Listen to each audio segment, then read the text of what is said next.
ലോകത്തിന്റെ നായകൻ മുഹമ്മദ് മുസ്തഫ സല്ലല്ലാഹു അലൈഹി വസല്ലമ തങ്ങളുടെ ചരിത്രത്തിന്റെ ഭാഗമാണിത്. ആമുൽ ഫിൽ 1-ാം വർഷം നബി തങ്ങൾ ഈ ലോകത്തേക്ക് പിറവിയെടുത്തു. റബിയുൽ അവൽ 12 തിങ്കളാഴ്ച പ്രഭാത സമയത്ത് ക്രിസ്തുവർഷം 571 ഏപ്രിൽ 17-ന്. അതൊരു സാധാരണ പ്രസവമായിരുന്നില്ല. ധാരാളം അത്ഭുതങ്ങൾ ആ സമയത്ത് സംഭവിക്കുകയുണ്ടായി. ചുറ്റും കൂടിയ പെണ്ണുങ്ങൾ കുഞ്ഞിനെ കണ്ട് അതിശയപ്പെട്ടുപോയി. കുഞ്ഞിന്റെ ചേലാക്രമം ചെയ്യപ്പെട്ടിരിക്കുന്നു. കണ്ണിൽ സുറുമ എഴുതിയിട്ടുണ്ട്.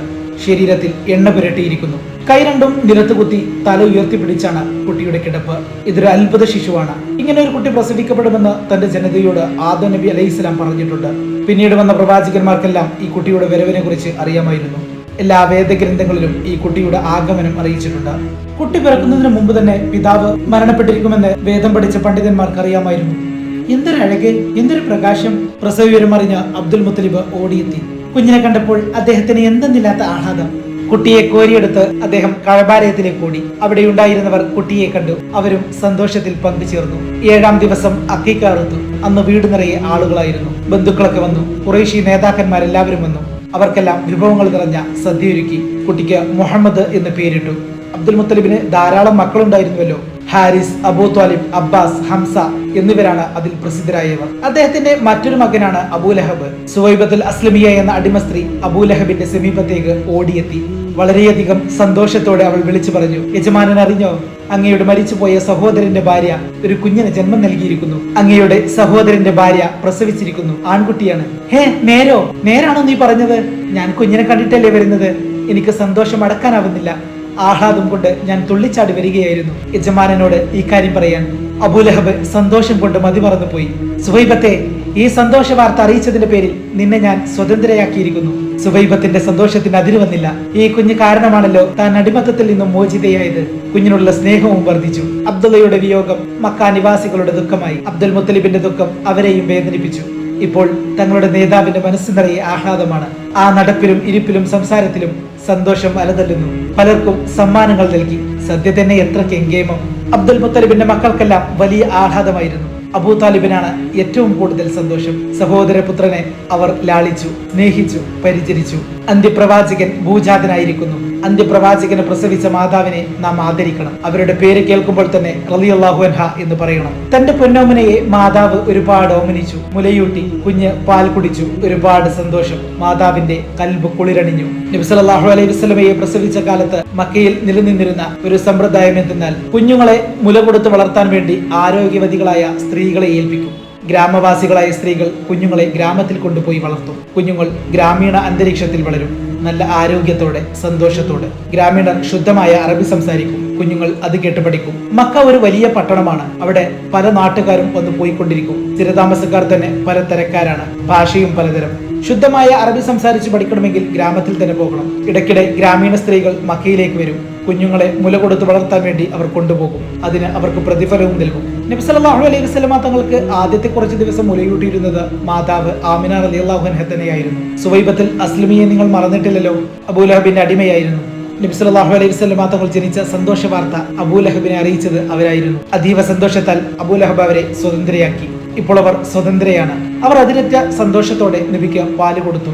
അബ്ദുൽ മുത്തലിബ് ഗ്രാമീണ സ്ത്രീകളെ കാത്തിരിക്കുകയാണ്. പൊന്നോമനയെ അവരുടെ കൂടെ അയക്കണം. കുഞ്ഞിന് നല്ല ആരോഗ്യം വേണം. ശുദ്ധമായ അറബി സംസാരിച്ച് പഠിക്കണം. ഹവാസിൻ ഗോത്രം വളരെ പ്രസിദ്ധമാണ്. ഹവാസിൻ ഗോത്രത്തിൽപ്പെട്ടവരാണ് ബനു സഅദ് കുടുംബം. കുടുംബത്തിൽപ്പെട്ട സ്ത്രീകൾ മക്കയിൽ വന്ന് കുഞ്ഞുങ്ങളെ സ്വീകരിക്കാറുണ്ട്. ബനു സഅദ് കുടുംബാംഗമായ ഹലീമയും വേറെ കുടുംബ സ്ത്രീകളും മക്കയിൽ വന്നു. ഹലീമ ഒരു മെലിഞ്ഞ സ്ത്രീയാണ്. അബൂ കഷ്ബ എന്നവരാണ് അവരുടെ ഭർത്താവ്. ആമിന ബീബി റളിയല്ലാഹു അൻഹയുടെ കുഞ്ഞിനെ സ്വീകരിക്കാനുള്ള ഭാഗ്യം സിദ്ധിച്ചത് അവർക്കായിരുന്നു. കുഞ്ഞിനെ കിട്ടിയത് അവരുടെ മഹാഭാഗ്യം. എന്തെല്ലാം അനുഗ്രഹങ്ങളാണ് ആ കുടുംബത്തിൽ ലഭിച്ചത്. അവരുടെ ആട്ടിൻകൂട്ടങ്ങൾ തടിച്ചു കൊഴുത്തു. ധാരാളം പാൽ കിട്ടി. വീട്ടിൽ പട്ടിണിയില്ലാതെയായി. അവരുടെ ഈത്തപ്പനകളിൽ ധാരാളം കുലകൾ വിരിഞ്ഞു. വലിയ അളവിൽ ഈത്തപ്പഴം കിട്ടി തുടങ്ങി. അബൂ കഷ്ബയുടെ മക്കൾക്ക് ആ കുഞ്ഞിന് വലിയ ജീവനാണ്.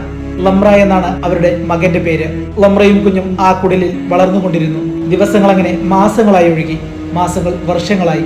ലംറയും മറ്റു കുട്ടികളും ആടുമേക്കാൻ ഒരു മലഞ്ചെരുവിൽ പോകും. കൂടെ നബിയെയും കൂട്ടിക്കൊണ്ടുപോകും. ഒരു ദിവസം ആടിനെ മേക്കുവാൻ പോയതായിരുന്നു. വെള്ളവസ്ത്രധാരികളായ ചിലർ കുട്ടിയെ സമീപിച്ചു. ലംറക്ക് വലിയ വെപ്രാളമായി. അവൻ ആകാംക്ഷയോടെ നോക്കി നിന്നു. വെള്ളവസ്ത്രധാരികൾ കുട്ടിയെ മലർത്തി കിടത്തി. നെഞ്ചും വയറും കീറി അതിൽ നിന്നും ഒരു കറുത്ത സാധനം എടുത്തു. പിന്നീട് വെള്ളം കൊണ്ട് കഴുകി. ലംറ കരഞ്ഞുകൊണ്ട് വീട്ടിലേക്ക് ഓടി. ഉമ്മയോട് നടന്ന വിവരങ്ങളെല്ലാം പറഞ്ഞു. വീട്ടിലുണ്ടായതെല്ലാം ഓടി വന്നു. കുട്ടി സന്തോഷത്തോടെ എഴുന്നേറ്റ് നിൽക്കുന്നു. ഒന്നും സംഭവിക്കാത്തതുപോലെ. കുട്ടിയെ വളരെയധികം സന്തോഷവാനായി കാണപ്പെടുന്നു. എന്താ മോനെ, എന്താ ഉണ്ടായത്? ആരാണ് വന്നത്? കുട്ടി നടന്ന സംഭവങ്ങളെല്ലാം പറഞ്ഞു. അത് കേട്ടപ്പോൾ ഹലീമ റളിയല്ലാഹു അൻഹയ്ക്ക് പേടിയായി. തന്റെ മോൻ എന്തെങ്കിലും സംഭവിക്കുമോ എന്നവർക്ക് ഉറക്കം വന്നില്ല. ഒരേ ചിന്ത, ആരായിരിക്കും മോന്റെ അടുത്ത് വന്നത്? ഇനിയും വരുമോ? കുട്ടിയെ ഉപദ്രവിക്കുമോ? ഇത് ഒരു അസാധാരണ കുട്ടിയാണെന്ന് പലതവണ ബോധ്യം വന്നു. കിടന്നുറങ്ങുന്ന മുറിയിൽ പ്രകാശം കണ്ടിട്ടുണ്ട്. പിന്നെ എന്തെല്ലാം അത്ഭുതങ്ങൾ! കുട്ടിയെ മടക്കി കൊടുക്കാം, മാതാവിനെ ഏൽപ്പിക്കാം, അതാണ് നല്ലത്. അല്ലെങ്കിൽ വല്ലതും സംഭവിച്ചാൽ തനിക്കത് സഹിക്കാനാവില്ല. പൊന്നുമോനെ എങ്ങനെ വേർപിരിയും? മോനെ കാണാതെ ഞാൻ എങ്ങനെ ജീവിക്കും? വേർപിരിയാൻ വല്ലാത്തൊരു വിഷമം. ഒരു തീരുമാനത്തിലെത്താനാവുന്നില്ല. 3-ാം മാസത്തിൽ എഴുന്നേറ്റ് നിന്ന കുട്ടി, 5-ാം മാസത്തിൽ പിച്ച വെച്ച് നടന്ന കുട്ടി, 9-ാം മാസത്തിൽ സംസാരിക്കാൻ തുടങ്ങിയ കുട്ടി. എല്ലാം അസാധാരണം. വിശന്നാലും ദാഹിച്ചാലും ഒരു പരാതിയുമില്ല. ഉള്ളതുകൊണ്ട് തൃപ്തിപ്പെടും. വാശിയില്ല, വഴക്കില്ല. ഇതൊക്കെ കൊണ്ട് തന്നെ കുട്ടി അസാധാരണക്കാരനാണെന്ന് കാണിക്കുന്നു. വീട്ടിലെ അംഗങ്ങൾ ഒന്നിച്ചിരുന്ന് കുട്ടിയുടെ കാര്യം ചർച്ച ചെയ്തു. കുട്ടിക്ക് വല്ല ആപത്തും വന്നാൽ സഹിക്കാനാവില്ല. കുട്ടിയെ തിരിച്ചേൽപ്പിക്കുന്നതാണ് നല്ലത്. കുട്ടിയെ കാണാമെന്ന് തോന്നുമ്പോൾ മക്കയിൽ പോയി കണ്ടിട്ട് വരാം. ആ കുടുംബം ഒരു തീരുമാനത്തിലെത്തി. ഹലീമ ബീവി റളിയല്ലാഹു അൻഹ കുട്ടിയെയും കൊണ്ട് ആമിന ബീവി റളിയല്ലാഹു അൻഹയുടെ സമീപത്തെത്തി. ഉമ്മ മകനെ കണ്ടു, കെട്ടിപ്പിടിച്ചു. മകനെ കണ്ട സന്തോഷം കൊണ്ട് കണ്ണുകൾ നിറഞ്ഞുപോയി. ഹലീമ റളിയല്ലാഹു അൻഹയ്ക്ക് മോന്റെ കാര്യങ്ങൾ പറഞ്ഞിട്ട് മതി വരുന്നില്ല. ഞാൻ പോട്ടെ മോനെ, ഈ ഉമ്മയെ മറക്കരുത് മോനെ. ഹലീമ റളിയല്ലാഹു അൻഹയ്ക്ക് യാത്ര പറയുമ്പോൾ കരച്ചിലടക്കാൻ കഴിഞ്ഞില്ല. വളർത്തിയ ഉമ്മയെ പിരിയാൻ മോനും കഴിഞ്ഞില്ല. ഹലീമ റളിയല്ലാഹു അൻഹ യാത്ര പറഞ്ഞ് പുറത്തേക്കിറങ്ങി. ഉമ്മയും മകനും ഒരു മുറിയിൽ. അവർക്കൊരു സ്വകാര്യ ലോകം. ഉമ്മ മോനോട് ഏറെ നേരം സംസാരിച്ചു. മോൻ ഉമ്മയോടും. ശുദ്ധമായ അറബി ഭാഷയിൽ തന്റെ മകൻ എത്ര വ്യക്തമായി സംസാരിക്കുന്നു. അംഗചലനങ്ങൾക്കെല്ലാം എന്തൊരു ഭംഗി. സംസാരിക്കുമ്പോൾ മുഖഭാവം മാറി മാറി വരുന്നു. അത് കാണുമ്പോൾ തന്നെ മാതൃഹൃദയം വല്ലാതെ ത്രസിച്ചു. അബ്ദുൽ മുത്തലിബ് മോനെ കണ്ട് കെട്ടിപ്പിടിച്ചു സ്വീകരിച്ചു. ഒന്നിച്ചിരുന്ന് ആഹാരവും കഴിച്ചു. കഅബാലയത്തിനടുത്തേക്ക് കൊണ്ടുപോയി. മോനിപ്പോൾ 6 വയസ്സായി. ഒരു ദിവസം ആമിന റളിയല്ലാഹു അൻഹ അബ്ദുൽ മുത്തലിബിനോട് ഒരു കാര്യം പറഞ്ഞു. എനിക്കും മോനും കൂടി യസ്രിബിൽ പോകണം. ആമിന റളിയല്ലാഹു അൻഹയുടെ വാക്കുകൾ ആ വൃദ്ധനെ അത്ഭുതപ്പെടുത്തി. ദുഃഖചിന്തകൾ കൊണ്ട് മനസ്സിൽ ചലനം സൃഷ്ടിക്കുന്നു. യസ്രിബിൽ പോകുന്നത് എന്തിനാണെന്നറിയാം. ആ ഖബർ സന്ദർശിക്കാനാണ്. പ്രിയപ്പെട്ടവനെ സന്ദർശിക്കണം. ആവശ്യം അതാണ്. ഒരുപാട് ദുഃഖചിന്തകൾ ഉണർത്തും. ആമിന ഒരുപാട് വേദനിക്കും. ആ വേദന കാണാൻ തന്നെ കൊണ്ടാവില്ല. മോൻ ഇതുവരെ യസ്രിബിൽ പോയിട്ടില്ല. മോനെയും കൊണ്ട് യസ്രിബിൽ പോകാൻ ആമിന റളിയല്ലാഹു അൻഹ ആഗ്രഹിക്കുന്നു. പോയി വരട്ടെ, അതാണ് നല്ലത്. കാഫില പോകുമ്പോൾ കൂടെ വിടാം. നല്ലൊരു ഒട്ടകത്തെയും ഒട്ടകക്കാരനെയും ഏർപ്പാട് ചെയ്യാം. വീട്ടിൽ തന്നെ ഒട്ടകങ്ങൾ ധാരാളം, ഒട്ടകക്കാരും. ആമിന, നീ വിഷമിക്കേണ്ട, യാത്രക്കുള്ള ഏർപ്പാട് ഞാൻ ചെയ്യാം, അബ്ദുൽ മുത്തലിബ് പറഞ്ഞു. ആമിന റളിയല്ലാഹു അൻഹയ്ക്ക് ഏറെ സമാധാനമായി. മോനെ, നമുക്ക് യസ്രിബിൽ പോകണം, ഉമ്മ മകനോട് പറഞ്ഞു. എന്തിനാണുമ്മ? ഉമ്മ ബാപ്പയുടെ കഥയും യസ്രീബിലെ ബന്ധുക്കളുടെ കഥയും പറഞ്ഞു കൊടുത്തു. യസ്രീബിലെ ബന്ധുക്കൾക്ക് മോനെ കാണാൻ എന്തൊരാഗ്രഹമാണെന്നോ. അവർ കാത്തിരിക്കുകയാകും. മോൻ ഒരുപാട് സന്തോഷമായി. കാണാത്ത നാട്, കാണാത്ത ബന്ധുക്കൾ. മോനിപ്പോൾ വീട്ടിൽ കളിക്കാൻ ഒരു കൂട്ടുകാരിയുമുണ്ട്, ഒരു അടിമ പെൺകുട്ടി. പേര് ഉമ്മു ഐമൻ. നമുക്ക് ഉമ്മു ഐമനെയും കൂടെ കൊണ്ടുപോകാം. മോന് സന്തോഷമായില്ലേ? എനിക്ക് സന്തോഷമായി. മോന്റെ സന്തോഷത്തിൽ ഉമ്മയും ഐമയും പങ്കുചേർന്നു. ഉമ്മു ഐമൻ എന്ന പെൺകുട്ടിക്ക് മോനെന്ന് വെച്ചാൽ ജീവനാണ്. എന്തൊരു സ്നേഹം! എപ്പോഴും കൂടെ നടക്കും, ഭക്ഷണം കൊടുക്കും, വസ്ത്രം കഴുകി കൊടുക്കും, കുളിപ്പിക്കും, കിടത്തിയുറക്കും. എന്തൊരു കൂട്ടുകെട്ടും സ്നേഹവും! അബ്ദുൽ മുത്തലിബും മോനും തമ്മിൽ വല്ലാതെ അടുത്തുപോയി. പിരിഞ്ഞിരിക്കാൻ വയ്യ. എപ്പോഴും കുട്ടി സമീപത്ത് വേണം. അദ്ദേഹം എന്തെങ്കിലും കാര്യത്തിന് പുറത്തു പോയാൽ ആവശ്യം കഴിഞ്ഞ് വേഗമെത്തും മോനെ കാണാൻ. യസ്രിബിൽ പോയാൽ കുറെ നാളത്തേക്ക് കാണാൻ കഴിയില്ല. ഓർത്തപ്പോൾ മനസ്സിൽ നിറയെ ദുഃഖം. എന്നാലും പോയി വരട്ടെ, ദുഃഖം സഹിക്കാം. യാത്രയുടെ ദിവസം നിശ്ചയിച്ചു. ഒരുക്കം തുടങ്ങി. അങ്ങനെ കാത്തിരുന്ന ദിനം പുലർന്നു. ഒട്ടകവും ഒട്ടകക്കാരനും തയ്യാറായി. അബ്ദുൽ മുത്തലിബ് മകനെ കെട്ടിപ്പിടിച്ച് ചുംബിച്ചു. വേദനയോടെ യാത്ര പറഞ്ഞു. ഉപ്പാപ്പയെ പിരിയാൻ മോനും വല്ലാത്ത വിഷമം തന്നെ. ഞങ്ങൾ പോയി വരട്ടെ, ആമിന റളിയല്ലാഹു അൻഹ യാത്ര പറഞ്ഞു. സ്ത്രീകളും കുട്ടികളും പുരുഷന്മാരും നോക്കി നിൽക്കെ ഒട്ടകം മുന്നോട്ട് നീങ്ങി. എല്ലാ കൽബുകളും തേങ്ങുകയായിരുന്നു. എല്ലാവരുടെയും ചിന്തകൾ 6 വർഷങ്ങൾക്കപ്പുറത്തേക്ക് പറന്നുപോയി. കച്ചവടത്തിന് പോയ അബ്ദുള്ള യസ്രീബിൽ വെച്ചുണ്ടായ അദ്ദേഹത്തിന്റെ മരണം. ആ ഖബറിടം സന്ദർശിക്കാൻ വേണ്ടി പുറപ്പെടുകയാണ്. ബന്ധുക്കളിൽ പലരും ഖബർ സന്ദർശിച്ചിരുന്നു. ഇപ്പോഴിതാ സ്വന്തം മകനും പുറപ്പെട്ടിരിക്കുന്നു. മറക്കാനാവാത്ത യാത്ര, മരുഭൂമിയിലൂടെയുള്ള ദീർഘമായ യാത്ര. അന്നത്തെ അനുഭവങ്ങൾ ഒരിക്കലും മറക്കാനാവില്ല. മാതാവിനോടൊപ്പമുള്ള യാത്ര. ദിനരാത്രങ്ങൾ അങ്ങനെ പലതും കടന്നുപോയി. യാത്രക്കാർ യസ്രീബിലെത്തി. ബനു നജാർ കുടുംബം താമസിക്കുന്ന സ്ഥലത്ത് ഒട്ടകം മുട്ടുകുത്തി. കുടുംബാംഗങ്ങൾ ആഗതരെ കണ്ട് അന്തം വിട്ടു നിന്നുപോയി. അവർക്ക് സന്തോഷം അടക്കാനായില്ല.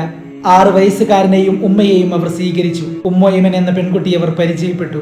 ഉമ്മയും മകനും ആ ഖബറിനരികിൽ ചെന്ന് നിന്നു. മകൻ ഉമ്മയുടെ മുഖത്തേക്ക് ഉറ്റുനോക്കുന്നു. വെളുത്ത മുഖം വാടിയിരിക്കുന്നു. മനസ്സിൽ ഓർമ്മകളുടെ തള്ളൽ.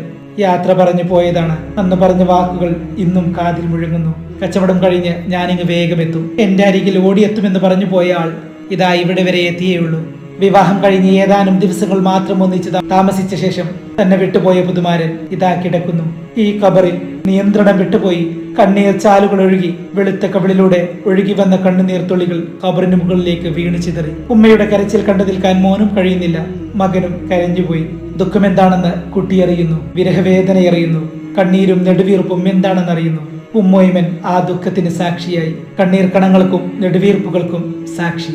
ഒരിക്കലും കണ്ടിട്ടില്ലാത്ത ആ പ്രദേശം 6 വയസ്സുകാരൻ ഓടി നടന്ന് കാണുന്നു. ബന്ധുക്കൾക്ക് കുട്ടിയെ കണ്ടിട്ടും മതി വരുന്നില്ല. കുട്ടിയുടെ ഓരോ അവയവവും അവർ കൗതുകത്തോടെ നോക്കി കാണുന്നു. നെറ്റിത്തടം, പുരികങ്ങൾ, കവിൾത്തടം, ചുണ്ടുകൾ, ദന്തനിരകൾ, കഴുത്ത്, കൈകാലുകൾ എല്ലാം എത്ര അഴകായി സൃഷ്ടിച്ചിരിക്കുന്നു. കുട്ടിയുടെ അംഗചലനങ്ങൾ, സംസാര രീതി, മുഖഭാവം സാധാരണ കുട്ടികളിൽ നിന്നും ഒരുപാട് വ്യത്യസ്തത. ബന്ധുക്കളെയെല്ലാം പരിചയപ്പെട്ടു. സ്ഥലങ്ങളും പരിചയപ്പെട്ടു. കുട്ടികൾക്കൊപ്പം നീന്തൽ പഠിക്കാൻ പോയി. അങ്ങനെ ഒരിക്കലും മറക്കാനാവാത്ത ഒരുപാട് അനുഭവങ്ങൾ. ബന്ധുക്കളുടെ വീട്ടിൽ ഒരു ദിവസം താമസിച്ചു. ഇനി മടക്കയാത്ര. ബന്ധുക്കളോട് യാത്ര പറച്ചിൽ, വേർപാടിന്റെ വേദന, കണ്ടുമുട്ടലുകൾ, ഒന്നിച്ചുള്ള ജീവിതം, അതിന്റെ സുഖദുഃഖങ്ങൾ, പിന്നെ വേർപിരിയൽ. 6 വയസ്സുകാരൻ അതെല്ലാം അനുഭവിച്ചറിഞ്ഞു. അവർ ഒട്ടകക്കട്ടിലിൽ കയറി. ബന്ധുക്കൾ ചുറ്റും കൂടി. അടുത്ത കൊല്ലം വരണം. ബന്ധുക്കൾ സ്നേഹപൂർവ്വം ക്ഷണിച്ചു. പോയി വരട്ടെ. ഒട്ടകം അങ്ങനെ നീങ്ങി. മടക്കയാത്ര തുടങ്ങിയപ്പോൾ മകന്റെ മനസ്സിൽ ഒരു മാസത്തെ ജീവിതാനുഭവങ്ങൾ തെളിഞ്ഞു നിന്നു. കരിമലകൾ അകന്നുപോയി. അപ്പോൾ മകൻ ഉപ്പൂപ്പയെ ഓർക്കുന്നു. എനിക്ക് ഉപ്പൂപ്പയെ കാണണം. കണ്ടിട്ട് എത്ര നാളായി. അങ്ങെത്തട്ടെ മോനെ. മോൻ വേദന അടക്കി ഒട്ടകപ്പുറത്തിരുന്നു. കുറെ ദൂരം യാത്ര ചെയ്തു. അങ്ങനെ അവർ അബവാ എന്ന ദേശത്തെത്തി. മോൻ ഉമ്മയുടെ മുഖത്തേക്ക് നോക്കി. ഉമ്മയുടെ മുഖം വാടിയിരിക്കുന്നു. മുഖത്ത് നല്ല ക്ഷീണം. ഒട്ടകപ്പുറത്ത് ഇരിപ്പുറക്കുന്നില്ല. ഉമ്മയ്ക്കിത് എന്തു പറ്റി? ഉമ്മ, മകൻ വേദനയോടെ വിളിച്ചു. ഉമ്മാക്ക് വെയ്യ മോനെ. നേർത്ത ശബ്ദം. ഒട്ടകം മുട്ടുകുത്തി. യാത്ര നിർത്തി അവർ താഴെ ഇറങ്ങി. ഉമ്മ താഴെ കിടന്നു. വെള്ളം കുടിച്ചു. ക്ഷീണം കുറയുന്നില്ല. 6 വയസ്സുകാരന്റെ മനസ്സ് വല്ലാതെ വിഷമിച്ചു. ഉമ്മ എഴുന്നേൽക്കാത്തതിന്റെ? ഉമ്മ എഴുന്നേറ്റിട്ട് വേണം യാത്ര തുടരാൻ. യാത്ര ചെയ്താലല്ലേ മക്കത്തെത്തൂ. മക്കത്തെത്തിയാലല്ലേ ഉപ്പൂപ്പയെ കാണാൻ പറ്റൂ. മകൻ വെപ്രാളത്തോടെ ഉമ്മയുടെ മുഖത്തേക്ക് ഉറ്റുനോക്കുകയാണ്. ഉമ്മ കണ്ണു തുറന്നു. മകനെ നോക്കി. പിന്നെ ഉമ്മോയിമൻ എന്ന പെൺകുട്ടിയെ നോക്കി. ഇരുവരും സമീപത്ത് തന്നെയുണ്ട്. ഉമ്മയുടെ തളർന്ന കൈകൾ ചലിച്ചു. പൊന്നുമോന്റെ കൈ പിടിച്ചു. അത് ഉമ്മോയിമന്റെ കയ്യിൽ വെച്ചു കൊടുത്തു. എന്നിട്ട് മെല്ലെ പറഞ്ഞു, ഈ കിടപ്പിൽ ഞാനെങ്ങാനും മരിച്ചു പോയാൽ എന്റെ പൊന്നുമോനെ അവന്റെ ഉപ്പൂപ്പയുടെ കയ്യിൽ കൊണ്ടു ചെന്ന് ഏൽപ്പിക്കണം. അവർ ഞെട്ടിപ്പോയി. എന്താണ് ഉമ്മ പറഞ്ഞത്? മോനുമ്മയെ കെട്ടിപ്പിടിച്ചു കരഞ്ഞു. ഉമ്മോയിമനും കരച്ചിലടക്കാനായില്ല. ദുഃഖം തളം കെട്ടി നിന്നു. അവിടെ മരണത്തിന്റെ കാലൊച്ച. 20 വയസ്സുള്ള ആമിന റളിയല്ലാഹു അൻഹു മോനെ കണ്ട് കൊതി തീർന്നില്ല. കണ്ണുകൾ തളരുന്നു. നെറ്റിത്തടം വിയർക്കുന്നു. ശ്വാസം നിലച്ചു. കണ്ണുകൾ അടഞ്ഞു. ശരീരം നിശ്ചലമായി. കുട്ടി മരണം കൺമുന്നിൽ കണ്ടു. പിതാവിനെ കണ്ടിട്ടില്ല. ഖബറിടം കണ്ടു. അതിന്റെ ദുഃഖവും സഹിച്ചു. ഏറെ കഴിയും മുമ്പ് മാതാവും ഇതാ ചലനമറ്റ് കിടക്കുന്നു. ഇനിയുള്ള യാത്രയിൽ അവർ കൂട്ടിനില്ല. ആമിന റളിയല്ലാഹു അൻഹയുടെ ജനാസ അവിടെ ഖബറടക്കപ്പെട്ടു. 6 വയസ്സുകാരൻ ദുഃഖം കടിച്ചമർത്തി. വീണ്ടും യാത്ര. മാതാവും പിതാവും നഷ്ടപ്പെട്ട കുട്ടി. മാതാവിന്റെ മരണരംഗം കൺമുന്നിൽ നിന്നും മായുന്നില്ല. ഒട്ടകം വന്നു. ഒട്ടകക്കട്ടിലിൽ നിന്നും പൊന്നുമോനും ഉമ്മോയിമനും ഇറങ്ങി വന്നു. 6 വയസ്സുകാരന്റെ കരയുന്ന കണ്ണുകൾ. ഉപ്പൂപ്പ. കുട്ടി നിയന്ത്രണം വിട്ട് കരഞ്ഞു. പൊന്നുമോനെ. മോനും ഉപ്പാപ്പയും കെട്ടിപ്പിടിച്ചുകൊണ്ട് കരഞ്ഞു. എന്റെ റബ്ബേ, എന്റെ മോന്റെ ഗതി. അബ്ദുൽ മുത്തലിബിന് കുട്ടിയോടുള്ള സ്നേഹവും വാത്സല്യവും വർദ്ധിച്ചു. ഇനി കുട്ടിക്ക് ഞാൻ മാത്രമേ ഉള്ളൂ. അവർ ഒരേ പാത്രത്തിൽ നിന്നും ഒന്നിച്ചിരുന്ന് ആഹാരം കഴിക്കും. ഒന്നിച്ച് നടക്കാനിറങ്ങും. ഒരേ വിരിപ്പിൽ കിടന്നുറങ്ങും. കുട്ടിയെ വിട്ടുപിരിയാനാവുന്നില്ല. അങ്ങനെ 2 വർഷങ്ങൾ കടന്നുപോയി. കുട്ടിക്ക് 8 വയസ്സായി. ബഹുമാന്യനായ അബ്ദുൽ മുത്തലിബും ഈ ലോകത്തോട് വിട പറഞ്ഞു. ആളുകൾ ഓടിക്കൂടി. അവർ കണ്ട കാഴ്ച എന്താണ്? മയ്യത്ത് കിടത്തിയ കട്ടിലിന്റെ കാലിൽ പിടിച്ചുകൊണ്ട് പൊട്ടിക്കരയുന്ന 8 വയസ്സുള്ള കുട്ടി. ദുഃഖത്തിന്മേൽ ദുഃഖം. മക്കയുടെ നേതാവിന് ഖബർ തയ്യാറായി. മയ്യത്ത് കട്ടിൽ നീങ്ങിയപ്പോൾ കുട്ടി പിന്നാലെ നടക്കുന്നു. ഖബറടക്കം കഴിഞ്ഞു. ഒഴിഞ്ഞ മയ്യത്ത് കട്ടിലുമായി ജനങ്ങൾ മലയിറങ്ങി വരുമ്പോൾ പലരും കുട്ടിയെ ശ്രദ്ധിച്ചു. ഉപ്പൂപ്പയുടെ ഖബറിന് നേരെ പലതവണ തിരിഞ്ഞു നോക്കിക്കൊണ്ട് 8 വയസ്സുകാരൻ നടന്നു വരുന്നു. അങ്ങനെ അവർ വീട്ടിലെത്തി. ഉപ്പൂപ്പയെ കെട്ടിപ്പിടിച്ച് താനും ഈ കട്ടിലിലാണ് കിടന്നത്. ഇതാ കട്ടിൽ ഒഴിഞ്ഞു കിടക്കുന്നു. എന്റെ ഉപ്പൂപ്പ പോയി. അങ്ങനെ 4 വർഷങ്ങൾ പിന്നിട്ടു. അന്ന് അബ്ദുള്ള റളിയല്ലാഹു അൻഹുവിന്റെയും ആമിന ബീവി റളിയല്ലാഹു അൻഹയുടെയും പൊന്നോമന പുത്രന് 12 വയസ്സായി.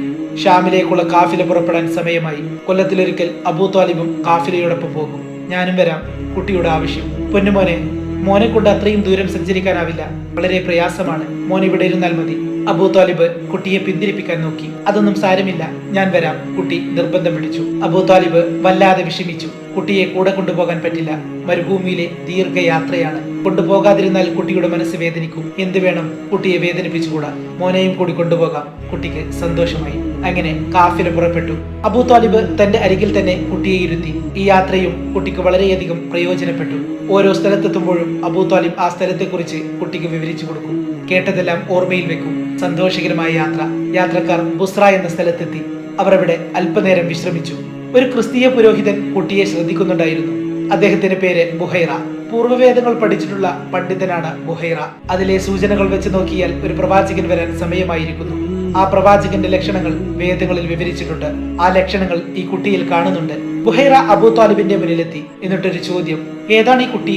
എന്റെ മകൻ, അബൂ ത്വാലിബ് പറഞ്ഞു. നിങ്ങളുടെ സ്വന്തം മകനോ? ബുഹൈറ ചോദിച്ചു. അബൂ ത്വാലിബ് എന്തോ ആലോചിക്കുന്നു. നിങ്ങളുടെ മകനാകാൻ വഴിയില്ല, പറയൂ, ഈ കുട്ടിയുടെ പിതാവാരാണ്? ബുഹൈറ തറപ്പിച്ചു ചോദിച്ചു. എന്റെ സഹോദരപുത്രനാണ്, അബൂ ത്വാലിബ് പറഞ്ഞു. നിങ്ങളുടെ സഹോദരൻ എവിടെ? മരിച്ചുപോയി. എപ്പോൾ? ഈ കുട്ടിയെ പ്രസവിക്കുന്നതിന് മുമ്പ്. എങ്കിൽ ഈ കുട്ടി അത് തന്നെ. എന്താ എന്താ പറഞ്ഞത്? ഒരു പ്രവാചകൻ വരാൻ സമയമായിരിക്കുന്നു. ഈ കുട്ടിയിൽ പ്രവാചക ലക്ഷണങ്ങൾ കാണുന്നുണ്ട്. നിങ്ങൾ സൂക്ഷിക്കണം. ശത്രുക്കൾ ഈ കുട്ടിയെ കാണാൻ ഇടവന്നാൽ ഉപദ്രവിക്കും. ഉടനെ തിരിച്ചു പോകണം. ശത്രുക്കൾ കാണാൻ ഇടയാവരുത്. അബൂ ത്വാലിബ് ഭയന്നുപോയി. പിന്നീടെല്ലാം ധൃതി പിടിച്ചായിരുന്നു. ഷാമിലെത്തി. കച്ചവട കേന്ദ്രങ്ങൾ ഉണർന്നു. വ്യാപാര കാര്യങ്ങൾ പെട്ടെന്ന് അവസാനിപ്പിച്ചുകൊണ്ട് അവർ വേഗം മടങ്ങി. കുട്ടിയുടെ കാര്യത്തിൽ കൂടുതൽ ഉത്കണ്ഠയായി. ശത്രുക്കൾ കാണാതെ നോക്കണം. അവർ കുട്ടിയെ തിരിച്ചറിയും. പൊന്നുമോനെയും കൊണ്ട് മക്കയിൽ തിരിച്ചെത്തിയിട്ടേ ആശ്വാസമാവുകയുള്ളൂ. ഇനി ദൂരയാത്രക്കൊന്നും അയക്കരുത് എന്ന തീരുമാനമെടുക്കുകയും ചെയ്തു. കുട്ടി ഇടയ്ക്കൊക്കെ വീട്ടിലെ കുട്ടികളോടൊപ്പം ആടിനെ മേക്കാൻ പോകുമായിരുന്നു. ഉന്നത കുടുംബത്തിലെ കുട്ടികളും മേച്ചിൽ സ്ഥലത്തുണ്ടാകും. മക്കാർക്കൊക്കെ അബ്ദുള്ളയുടെ പുത്രനോട് വലിയ സ്നേഹമാണ്. ഒരു ബഹളത്തിനും പോകില്ല. ആളുകളെ സഹായിക്കും. സത്യം മാത്രമേ പറയുകയുള്ളൂ. മക്കാർ ആ കുട്ടിയെ അൽ അമീൻ എന്ന് വിളിച്ചു. അൽ അമീൻ എന്ന് പറഞ്ഞാൽ എന്താണ് അർത്ഥമെന്നറിയില്ലേ? വിശ്വസ്തൻ. വാക്കുകൾ പറഞ്ഞാൽ അത് വിശ്വസിക്കാം, കള്ളം പറയില്ല. മക്കയിൽ ധാരാളം ഗോത്രങ്ങളുണ്ട്. അവർ ഇടയ്ക്കിടെ ബഹളം വെക്കും. നിസാര കാരണം മതി, അടിപിടി കൂടും. എല്ലാവർക്കും പ്രതികാര ചിന്തയാണ്. അതില്ലാത്തവർ കുറവാണ്. ഇങ്ങോട്ട് പറഞ്ഞാൽ അങ്ങോട്ടും പറയും, ഇങ്ങോട്ടിടിച്ചാൽ അങ്ങോട്ടും ഇടിക്കും. ഗോത്രങ്ങൾക്കിടയിൽ പ്രതികാര ചിന്ത വളരെ ശക്തമായിരിക്കുന്നു. നബി സല്ലല്ലാഹു അലൈഹി വസല്ലമ തങ്ങൾക്ക് 14 വയസ്സുള്ളപ്പോൾ വലിയൊരു യുദ്ധം നടന്നു. 4 വർഷം നീണ്ടുനിന്ന യുദ്ധം, ഫിജാർ യുദ്ധം. ഖുറൈശ്, ഖൈസ് എന്നീ ഗോത്രങ്ങൾ തമ്മിൽ നടന്ന യുദ്ധം. നീതി ഖുറൈശികളുടെ ഭാഗത്തായിരുന്നു. നബി സല്ലല്ലാഹു അലൈഹി വസല്ലമയുടെ പിതൃ സഹോദരന്മാരായിരുന്നു യുദ്ധത്തിന് നേതൃത്വം വഹിച്ചിരുന്നത്. അമ്പുകൾ പെറുക്കി കൊടുക്കുക എന്ന ജോലി അന്ന് അൽ അമീനും ചെയ്തിരുന്നു. ഖുറൈശികളുടെ പതാക വഹിച്ചിരുന്നത് സുബൈർ എന്ന പിതൃവ്യനായിരുന്നു. യുദ്ധം മൂലം നാട് നശിച്ചു. മക്കയുടെ പ്രതാപത്തിന് മങ്ങലേറ്റു. സർവത്ര ദാരിദ്ര്യം പടർന്നു. കൊല്ലപ്പെട്ടവർ നിരവധിയാണ്. അവരുടെ മക്കളെ നോക്കാൻ ആളില്ല.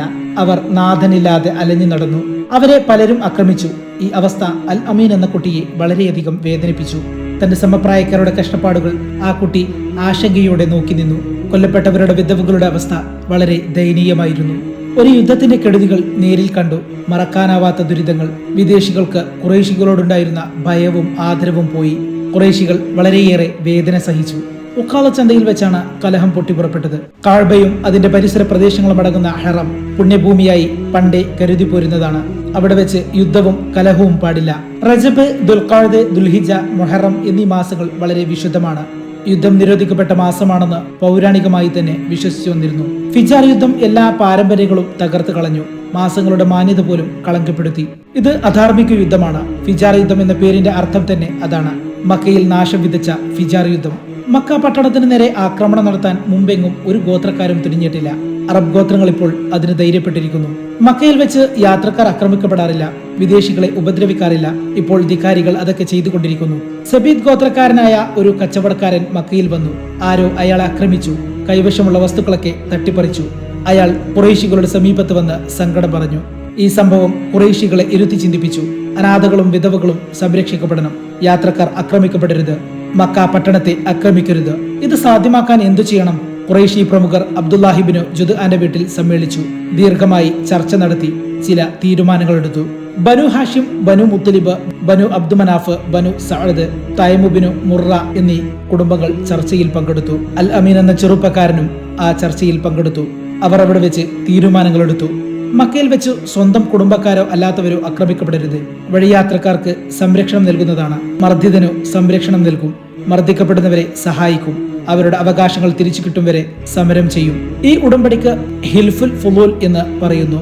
പിതൃവ്യനായ സുബൈറിനോടൊപ്പം ബാലനായ നബി സല്ലല്ലാഹു അലൈഹി വസല്ലമ തങ്ങൾ ഈ ഉടമ്പടി തയ്യാറാക്കുന്നതിൽ പങ്കുവഹിച്ചു.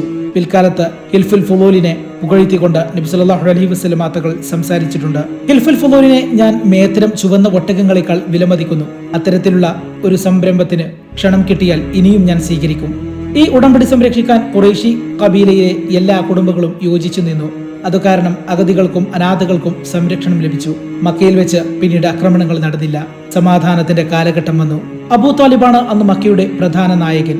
ഫിജാർ യുദ്ധം അദ്ദേഹത്തെ വളരെയധികം വേദനിപ്പിച്ചു. മക്കയുടെ നാശം തന്റെ അധികാരത്തെ തകിടം മറിക്കുന്നതായി അദ്ദേഹത്തിന് തോന്നി. സമാധാന കരാറിലൂടെ കാര്യങ്ങൾ പുരോഗമിച്ചു വന്നതോടെ അദ്ദേഹത്തിന് ആശ്വാസമായി. ഒരു ഖുറൈശി പ്രമാണിയുടെ കഥ ഞാൻ നിങ്ങൾക്ക് പറഞ്ഞു തരാം. പേര് അസ്വ. ഒട്ടകപ്പുറത്ത് ചരക്കുമായി വന്ന ഒരു കച്ചവടക്കാരനെ അസ്വ കണ്ടു. ചരക്ക് കണ്ടപ്പോൾ അദ്ദേഹത്തിന് വാങ്ങാൻ മോഹം ഉദിച്ചു. നിങ്ങളുടെ പേരെന്താണ്? അസ്വ കച്ചവടക്കാരനോട് ചോദിച്ചു. എന്റെ പേര് സുബൈദി, കച്ചവടക്കാരൻ പറഞ്ഞു. കച്ചവട ചരക്ക് പരിശോധിച്ച ശേഷം അസ്വ പറഞ്ഞു, നിങ്ങളുടെ ചരക്ക് എനിക്ക് വേണം, നിങ്ങൾ വില പറയൂ. സുബൈദി തന്റെ ചരക്കിന് വില പറഞ്ഞു. അസ്വ സമ്മതിച്ചു. ചരക്ക് കൈമാറി. പക്ഷേ റൊക്കം തരാനില്ല, കടം തരണം. അസ്വ നേതാവാണ്, പ്രസിദ്ധനും ധനികനുമാണ്. പണം ഉടനെ കിട്ടുമെന്നായിരുന്നു സുബൈദിയുടെ പ്രതീക്ഷ. കടം പറഞ്ഞപ്പോൾ അദ്ദേഹത്തിന് വിഷമം തോന്നി. എങ്കിലും അദ്ദേഹം സമ്മതിച്ചു. അവധിയും പറഞ്ഞല്ലോ, പറഞ്ഞ അവധിക്ക് പണം കിട്ടുമെന്ന് അദ്ദേഹം വിശ്വസിച്ചു. ആ വിശ്വാസത്തിൽ മടങ്ങിപ്പോയി. നിശ്ചിത ദിവസം സുബൈദി അസ്വയുടെ വീട്ടിലെത്തി. എന്റെ ചരക്കിന്റെ വില തന്നാലും? സുബൈദി വിനയപൂർവ്വം അപേക്ഷിച്ചു. പ്രിയപ്പെട്ട സുബൈദി, പണമൊന്നും വന്നില്ലല്ലോ, കുറച്ചു ദിവസം കൂടി കഴിയട്ടെ. അസ്വ മറ്റൊരു അവധി പറഞ്ഞു. സുബൈദി എന്ത് ചെയ്യും? ശക്തനായ നേതാവല്ലേ അസ്വ. സുബൈദി മടങ്ങിപ്പോയി വളരെ ദുഃഖത്തോടെ. പലതവണ സുബൈദി വന്ന് അസ്വനെ കണ്ടു. പണം കിട്ടിയില്ല. നിരാശനായ കച്ചവടക്കാരൻ പല ഖുറൈശി നേതാക്കളെയും കണ്ടു. അവരോട് പരാതി പറഞ്ഞു. ആരും സുബൈദിയുടെ ദുഃഖം കണ്ടില്ല. പ്രമുഖനായ അസ്വനെതിരെ എന്തെങ്കിലും സംസാരിക്കാൻ പോലും അവർ തയ്യാറായില്ല. സുബൈദി നിരാശനായി. ഇനി ആരോട് പറയും? ചില തറവാട്ടുകാരെ ചെന്ന് കണ്ട് അദ്ദേഹത്തിന്റെ സങ്കടം പറഞ്ഞു. അസ്വന്റെ കയ്യിൽ നിന്നും ചരക്കുകളുടെ വില വാങ്ങിത്തരണം. അവരിൽ ചിലരുടെ മനസ്സലിഞ്ഞു. മക്കാരനില്ലാത്ത ഒരാളാണ് സുബൈദി. ആ കാരണം കൊണ്ട് ഇത്രയും ക്രൂരത കാണിക്കാമോ? ഇത് അക്രമമല്ലേ? സുബൈദിയുടെ കാര്യം ചർച്ച ചെയ്യാൻ വേണ്ടി ചില തറവാട്ടുകാർ യോഗം ചേർന്നു. ഹാഷിം, മുത്തലിബ്, അസദ്, സുഹറ എന്നീ തറവാട്ടുകാരാണ് ഒത്തുകൂടിയത്. അബ്ദുല്ലാഹിബ്നു ജുദ്ആൻ എന്ന പ്രമുഖന്റെ വീട്ടിൽ അവർ സമ്മേളിച്ചു. കാര്യങ്ങൾ വിശദമായി ചർച്ച ചെയ്തു. സുബൈദിയുടെ അവകാശം പിടിച്ചു വാങ്ങിക്കൊടുക്കാൻ തന്നെ അവർ തീരുമാനിച്ചു. അൽ അമീനും അന്ന് ആ യോഗത്തിൽ പങ്കെടുത്തിരുന്നു. ആക്രമിക്കപ്പെട്ടവനെ നാം സഹായിക്കും, അവൻ മക്കാരനോ വിദേശിയോ ആരുമാകട്ടെ. യോഗം അവിടുന്ന് പ്രഖ്യാപിച്ചു. നേതാക്കൾ ഒന്നിച്ചിറങ്ങി സുബൈദിയെയും കൂട്ടി നേരെ അസുയുടെ വീട്ടിലേക്ക് നടന്നു. അസു, താങ്കൾ ഒരു ഖുറൈശി പ്രമുഖനാണ്. ചരക്ക് വാങ്ങിയിട്ട് വില നൽകാതിരിക്കുക എന്നത് വളരെയധികം അക്രമമാണ്. മര്യാദക്ക് സുബൈദിയുടെ ചരക്കിന് വില നൽകൂ. ചരക്കിന് വില നൽകിയില്ലെങ്കിൽ ഞങ്ങൾ ബലം പ്രയോഗിക്കും. ഇത് നിസ്സാര കാര്യമല്ല. അസു പിന്നെ മടിച്ചു നിന്നില്ല. സുബൈദിക്ക് പണം നൽകി. അൽ അമീൻ അന്ന് വളരെയധികം സന്തോഷവാനായിരുന്നു. ആക്രമിക്കപ്പെട്ട സുബൈദിയുടെ അവകാശത്തിന് വേണ്ടി രംഗത്തിറങ്ങിയവരെ പ്രവാചകൻ പിൽക്കാലത്ത് പ്രശംസിക്കുകയുണ്ടായിരുന്നു. മറക്കാനാവാത്ത ഒരു സംഭവമായിരുന്നു അത്. ആക്രമിക്കപ്പെട്ടവന്റെ അവകാശം നേടിക്കൊടുക്കാനുള്ള ധീരമായ സംഭവം, ധീരമായ പ്രതിജ്ഞ. ഇസ്ലാമിക കാലത്തും അതിന് വളരെയധികം പ്രസക്തിയുണ്ട്. സ്വഹാബികൾ ഈ സംഭവം അഭിമാനപൂർവ്വം തങ്ങളുടെ കൂട്ടുകാരെ അറിയിച്ചു. അങ്ങനെ സംഭവം പ്രസിദ്ധിയായി തീർന്നു, ചരിത്രത്തിന്റെ ഭാഗമായി മാറുകയും ചെയ്തു. അബൂ താലിബിന് വാർദ്ധക്യം ബാധിച്ചു. തൊഴിലെടുക്കാൻ പ്രയാസമായി. വരുമാനം കുറഞ്ഞു. ഒരു വലിയ കുടുംബത്തെ സംരക്ഷിക്കണം. നബി സല്ലല്ലാഹു അലൈഹി വസല്ലമ തങ്ങൾ അദ്ദേഹത്തിന്റെ പ്രയാസങ്ങൾ മനസ്സിലാക്കി. ജോലി ചെയ്ത് കുടുംബത്തെ സഹായിക്കാമെന്ന് നബി സല്ലല്ലാഹു അലൈഹി വസല്ലമ തീരുമാനമെടുത്തു. ആടിനെ മേക്കലും കച്ചവടവുമാണ് പ്രധാന ജോലികൾ. സ്വന്തം കുടുംബത്തിലെ ആടുകൾ മേക്കാൻ നബി സല്ലല്ലാഹു അലൈഹി വസല്ലമ തങ്ങൾ ചെറുപ്പകാലം മുതൽക്ക് തന്നെ പോകുമായിരുന്നു. വളർന്നപ്പോൾ മക്കാരായ ചിലരുടെ ആടുകൾ മേക്കുവാൻ നബി തങ്ങൾ പോയി. മറ്റുള്ളവരുമായി ചേർന്ന് ചില കച്ചവടങ്ങൾ നടത്തി. അബൂബക്കർ സിദ്ദീഖ് റളിയല്ലാഹു അൻഹുവിനോടൊപ്പമായിരുന്നു ചില കച്ചവടങ്ങൾ നടത്തിയത്. കച്ചവട യാത്രകളും അദ്ദേഹം നടത്തി. മറ്റു പലരുമായി കൂട്ടുകച്ചവടവും നടത്തിയിട്ടുണ്ട്. നബി തങ്ങൾ കൂട്ടുകൂടാൻ ഏറ്റവും പറ്റിയ ആളാണ്. കച്ചവടം നടത്തിയ ചിലർ പ്രവാചകനെ കുറിച്ച് പറഞ്ഞു. അങ്ങനെ വിശ്വസ്തനാണെന്ന് പരക്കെ നബി തങ്ങൾ അറിയപ്പെട്ടു. മക്കയിലെ ധനികനായ കച്ചവടക്കാരിയായിരുന്നു ഖദീജ ബീവി റളിയല്ലാഹു അൻഹ. ഉന്നത തറവാട്ടിൽ ജനിച്ച വനിത. 2 തവണ വിവാഹിതരായിട്ടുണ്ട്. ഭർത്താക്കന്മാരിൽ നിന്നും ധാരാളം സ്വത്ത് കിട്ടി. പാരമ്പര്യമായും കുറെ സമ്പത്തുണ്ട്. കച്ചവടത്തിൽ നിന്നും നല്ല ലാഭവും കിട്ടി. ഏറെ സമ്പന്നയാണ് അവർ. ഷാമിലേക്ക് വമ്പിച്ച കാഫിലെ അയക്കാൻ തീരുമാനിച്ചിരിക്കുകയാണ് ഖദീജ ബീവി. വിശ്വസ്തനായൊരു മാനേജറെ അന്വേഷിക്കുകയാണ് അവർ. ഒരു ദിവസം അബൂ താലിബ് സഹോദരപുത്രനോട് പറഞ്ഞു, മകനെ, ഖദീജ വ്യാപാരി യാത്ര നടത്താൻ ഒരാളെ അന്വേഷിക്കുന്നു. ഞാൻ നിന്റെ കാര്യം അവരോട് സംസാരിക്കട്ടെ? അത് കേട്ടപ്പോൾ സഹോദരപുത്രൻ എന്തൊക്കെയോ ചിന്തിച്ചു പോയി. തനിക്ക് 25 വയസ്സായി. നല്ല ജോലി വേണം. ഏതായാലും ഇക്കാര്യം സംസാരിക്കാം. മോനെ, കാലം നമുക്ക് അനുകൂലമല്ല. ഞാൻ വൃദ്ധനായി. നിനക്കൊരു ജോലി വേണ്ടേ? എനിക്കൊരു ജോലി വേണം. അങ്ങ് പോയി സംസാരിക്കൂ. അബൂ താലിബ് വീട്ടിൽ നിന്നിറങ്ങി പഴയതുപോലെ സഞ്ചരിക്കാനൊന്നും പറ്റുന്നില്ല. ഖദീജയുടെ വീട്ടിലെത്തി. മക്കയുടെ നായകൻ തന്റെ വീട്ടിൽ വന്നിരിക്കുന്നു. ഖദീജക്ക് വലിയ സന്തോഷമായി. ഖദീജ, നിങ്ങൾ കച്ചവട യാത്ര നടത്താൻ വിശ്വസ്തനായ ഒരാളെ അന്വേഷിക്കുന്നുണ്ടെന്ന് കേട്ടു. ഞാൻ മുഹമ്മദിനെ ഏർപ്പെടുത്തി തരാം. നീ വാഗ്ദാനം ചെയ്ത പ്രതിഫലം ഞാൻ അറിഞ്ഞു. മുഹമ്മദിന് കുറച്ച് കൂടുതൽ നൽകണം. തീർച്ചയായും ഞാനത് ചെയ്യാം. ഖദീജ സമ്മതിച്ചു. അബൂ താലിബ് അവിടെ നിന്നിറങ്ങി നേരെ വീട്ടിൽ ചെന്ന് സഹോദരപുത്രനോട് കാര്യങ്ങൾ സംസാരിച്ചു. ഞാൻ ഖദീജയോട് സംസാരിച്ചു. നിന്നെ കച്ചവടത്തിന്റെ ഉത്തരവാദിത്വം ഏൽപ്പിക്കാമെന്നും അവർ സമ്മതിച്ചു. നല്ല പ്രതിഫലവും കിട്ടും. അള്ളാഹു നിനക്ക് നൽകിയ അനുഗ്രഹമാണിതെന്ന് നീ കരുതിക്കോളൂ. ഖദീജക്ക് ബുദ്ധിമാനായ ഒരു അടിമയുണ്ടായിരുന്നു. കച്ചവട കാര്യങ്ങളിലൊക്കെ ശ്രദ്ധിച്ചിരുന്ന ആളാണവർ. പേര് മൈസറ.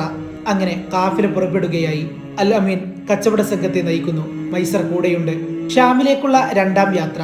12ാം വയസ്സിലെ യാത്രയിൽ കണ്ട സ്ഥലങ്ങൾ വീണ്ടും കൺമുന്നിൽ തെളിയുന്നു. വാതിൽ ഖുറ, മൈദൻ, സമൂദ് ദിനരാത്രങ്ങൾ കടന്നുപോയിക്കൊണ്ടിരുന്നു. മൈസറയുടെ കണ്ണുകൾ എല്ലായിടത്തും എത്തുന്നുണ്ട്.